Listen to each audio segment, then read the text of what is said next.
Hi, this is Fr Lou Scurti with Friends of the Word, and my guest today, once again, is Jeannie Spinoza. And Jeannie, welcome again to part Thank two you. of our program. Jeannie and I were among other people who went to visit Mother Teresa of Calcutta in what year?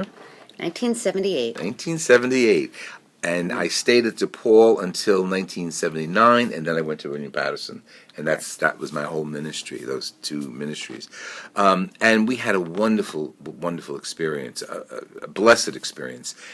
Part one of our program was us getting to the convent where we met Mother Teresa, and part two today will be some of the things that happened. And Jeannie wanted to be prepared, and there's no preparation. Memory is the preparation, and she has a very keen memory of what happened that day. You give me a lot of credit, don't you? From what you've said so I'm getting far. up there, you know. Okay, Jeannie and I were escorted with the other students and faculty members into a room in the convent, and it had a long conference table, and Mother Teresa was escorted into that room after we sat there. And it's true, we sat there for a while in silence. And you get a bunch of teenagers and parents and teachers, and there'd be 25 people there, I guess.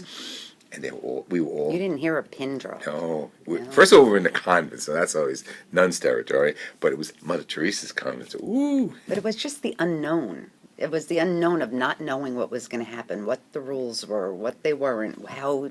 It was like meeting the President of the United States. Right. But far better. But far better. But far better. Okay, so once Mother Teresa was escorted into the room, and she sat at the head of the table, and I was on her left side. I didn't want to presume to be on her right side, but I sat on her left side. The photographer sat on her right. What was your experience from then on? As a 14-year-old, I was just in awe. And she was just very tiny, very quiet, very gentle, but yet there was, how do you say it? You could feel the power behind her. Remember what she wore?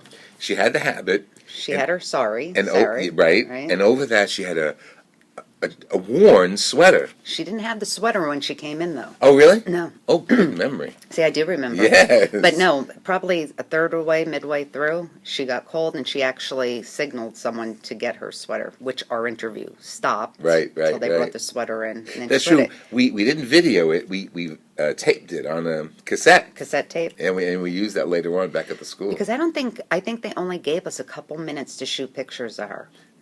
And it was towards the end. Oh, right, stills, yes. The still shots of anyone that brought a camera, because you couldn't shoot. There was like no shooting, no flashes, because back in, back then our cameras weren't as advanced as they are today. Right. But we couldn't do anything. But she was just, as I look back at it, and I look at it differently now as I get older, and again, the pictures that are sitting here, my kids have all brought them to show and tell. Oh, that's great. While they were in school. It's Sure. you know, they went to Catholic school, and it's like, how can you top pictures of Mother Teresa? Right. And made a big hit. But she just, her message that I get, and I've over the years looked at a lot of her quotes, was love. Everything was about love, trying to bring love, and how many people didn't have love, or whether you were sick. It didn't matter whether you were sick or elderly or young or married or divorced or a leopard or to any degree, wealthy, poor. It was about people not being wanted and not being loved, and that's a lot what I took away from it. I don't know. And that's what she spoke about, exactly. Because one of the students, I mean, we told the students, come with questions, and one of the students asked, it was only $5,000, but it was a sizable amount of money. $5,000 was a lot of money back then. Yeah. And they said, Mother Teresa, what would you do with this money? And then she went into this. I mean, she will spend it giving love to the poor. And the poorest of the poor, and the lepers, as you said, who were there in her community at the hospices that she ran. I think she gave us a little bit of examples of India and the leprosy and other things, but she also brought things back to the United States and how things are all over, and knowing that one person can't fix everything, but one person, by the little things you do, the little things that you can help or fix, will make a difference. Right. And her humility was astronomical for me. I mean, she had already won the Nobel Peace Prize, and so many other, Templeton and a few other things. She was not braggadocious at all. She was emphasizing the message to us and the students. And she was she called you guys the young people, because she was interested in educating the young people exactly what you've learned on the topic of love. And the interesting thing that I had learned about her with the Nobel Peace Prize over the years since we met her was any recipient of the Nobel Peace Prize gets this huge, big dinner. You know about that. Yeah, and, tell her. And right. they get a dinner, and I guess there's hundreds and thousands of people that attend and whatnot, and the amount of money. And she actually told the establishment that gives that out that she does not want the dinner, that all the money that they would spend on that, she wants that sent to her foundation in India. Yes. And they did. And she did not have the dinner. Yes. She received the prize without a dinner. That's great. And and you could just imagine the pulling the rug out from under. It's a great experience. I mean, and it's a great, the attendees are important people and great contributors. But that says it all. Don't waste time on fancy dishes and napkins and hors d'oeuvres, and send it to the poor. Yeah. And that's a wonderful experience. Not many people would do that. Right. So then, okay, we asked questions, the students, and every question got her undivided attention when she answered it. Then after a while, I would say we were there 45 minutes, an hour, she said, would you like to pray? So yes, excellent. Catholic school members, yes. So she led us into that little chapel. Remember the crucifix on the chapel? Crucifix on the chapel wall, beautiful crucifix, and written next to it is, I thirst. It says it all. I mean, you're feeding the poor and you're feeding Christ. She often talked about finding Christ in the distressing disguise of the poor. So as we see that crucifix, I thirst, we realize she's serving Christ outside, and so are we, to our little donation, and the message that goes on. Then we knelt down in front of the altar. The students were in the pews. I don't know if you remember that. I knelt next to her. I don't know who was on the other side. I knelt next to her. Now, we're in the presence of Mother Teresa. She's world famous. I mean, we know what she does. She's a nun. She's religious. She's holy. She cares. So I'm thinking, we're her guests. She's going to lead us in prayer. And she turns to me and says, Father, would you lead us in prayer? Like, have you ever known me to be dumbfounded, speechless? No, not you. At that point I was.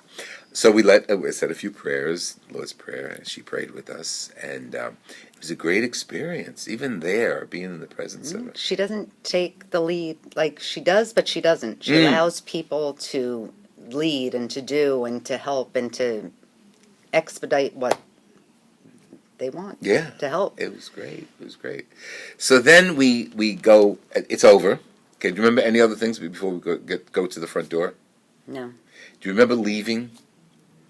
There was a man that came in. Yeah, a man came in. I thought he was a priest, but I don't know what he kind of looked like he could have been, but I don't know who he was. White hair? Yeah, I remember. He had a bunch of pictures, and he asked her to touch them or bless them or do something, and she touched them all, and he went on his way. But it looked like he was part of our group. It was middle of the Bronx. Everybody is, you cautious. Never know who's there. Exactly. So she stood at the door, and I stood next to her, and as the students and teachers went out, I introduced, this is so-and-so, so-and-so, so-and-so, and she touched each punch. Do you remember her shaking your hand? Then she came to Mrs. Flower. And Mrs. Flower, like I said, Sister Pat's mother, and she had to be in her 80s. Wonderful holy lady. She had a pair of rosaries, and I'll never forget it. She held the rosaries out to Mother Teresa and said, Mother Teresa, would you bless these? Mother Teresa took her hand and pushed it to me and said, Father will bless them. No Wow. words. No words. I mean, I still remember that as if it was yesterday. Yeah. And I don't want to say she knew her place, but basically she gave dignity to the role of the priest, and she honored the role of the priest. Very humble. Yeah, Very, very humble. humble. Beautiful, beautiful, humble person. And that was it. And we all, in silence, shuffled back into the van. It's kind of like you didn't know what to do. Yeah. You were there and you didn't know how far to push it or Right. not push it or Right. like what she would allow. But it was like, but you felt that presence from her. Absolutely, absolutely. And then we started a regular campaign of sending donations to her mission in Calcutta. But we know now it's throughout the world. It's throughout the world. And, yes, it's in India. I think by the time she died, which was in 1997, I think she had 118. Missions. Was it 118 Yeah. missions throughout? Yeah, throughout the world. And some of them very But close. I could be. Here in Newark, I mean, close by. And her sisters are modeled on her simplicity, which is great. Prayer, Christ, simplicity, love, key components of her ministry. Yeah. You want to tell our audience anything else before we wind up? Well, let's see. I have a few quotes on Mother Teresa. I love it. I have a few quotes that that mean something to me from my experience and over the years. Excuse me, I need my glasses. Go right my ahead. cheaters. Anyway, one of them being, kind words can be short and easy to speak, but their echoes are truly endless. And I think that quote speaks a lot Yes. as far as everything that I got out of her message and throughout life. A couple other ones that she had that I like a lot are, the most terrible poverty is loneliness and the feeling of being unloved. That is so significant for her too, though. The value of the individual person, very clearly repeated a million times by all the popes, but especially with Francis right now. The value and dignity of the individual person, and she certainly reflected that in her care. There's a great story of a shipment of rice had come to her convent, and she was giving little bags of rice out. One woman in the neighborhood that she knew was very poor came and she got her bag of rice and she disappeared. Later on, she came back. And Mother Teresa said, "Where did you go?" She said, "There's a Hindu woman next door who had less food than I did, and I wanted to share what I got with her." Oh my God. That's her message. Exactly. That's, I mean, wow. I know. To share. Well, then you'll like this one. The hunger for love is much more difficult to remove than the hunger for bread. Which is so true. Dignity of each person. And what they thrive for. Did you educate your kids to know about her? I did.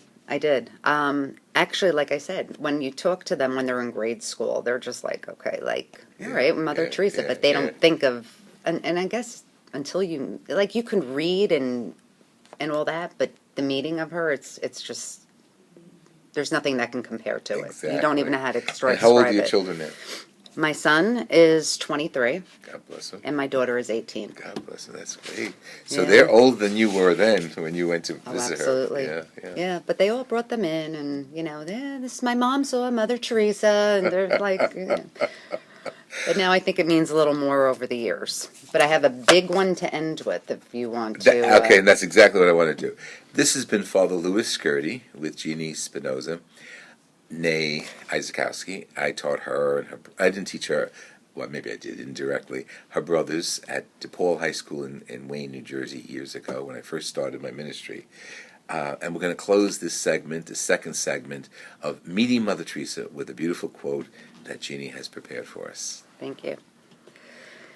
People are often unreasonable, irrational, and self-centered. Forgive them anyway.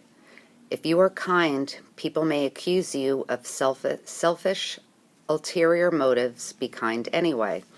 If you are successful, you will win some unfaithful friends and some genuine enemies, succeed anyway. If you are honest and sincere, people may deceive you. Be honest and sincere anyway. What you spend years creating, others could destroy overnight. Create anyway. If you find serenity and happiness, some may be jealous. Be happy anyway. The good you do today will often be forgotten. Do good anyway. Give the best you have, and it will never be enough. Give your best anyway. In the final analysis, it is between you and God. It was never between you and them anyway. Wow. That moves me on so many levels. It is the summation of the speech I gave, that quote, at William Patterson University, the last year I was there, when I received the honorary doctorate. Oh my God. I incorporated my own thoughts, and then I said, I have to close on this. Wow. Thank you so much, Oh, Jamie. you're God welcome. bless you. Thank you for joining us. Spread the word, and I'd like to hear from you. Fr Lou Scurti at hotmail.com. And go online and find out more about Mother Teresa, Blessed Mother Teresa of Calcutta. God bless you.